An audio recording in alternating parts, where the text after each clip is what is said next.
mwamko wa vijana umekuwa ni mkubwa sana tofauti na hapo awali. Yaani sasa hivi vijana wengi sana tunajitokeza, na ndio maana hata ukipita kwenye mitaa hauwezi ukakosa mitaa kama 10 au 20 ukamkosa kijana walau mmoja au wawili, tofauti na zamani. Zamani kulikuwa kuna kasumba kwamba ukitaka kugombea si kurogwa, lakini sasa hivi tumekuja kugundua kwamba tulikuwa tunapitwa, yaani kulikuwa hakuna uhalisia huo.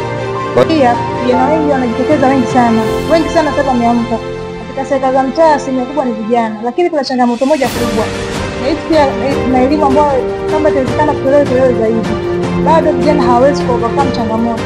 Kwa mfano, kama vijana wengi wanakuwa katika ngazi fulani ya kukaribia maamuzi, sawa, wakienda pale wale viongozi ambao wanakutana nao wakiwadisappoint kidogo tu, ownership within the community. Ndio maana bado mna identify na hii program despite the fact that it's almost 5 years ama 6 years tanguisha, lakini bado mnaendeleza hizo mafunzo, mnaendeleza hizo kazi. That's very encouraging to see.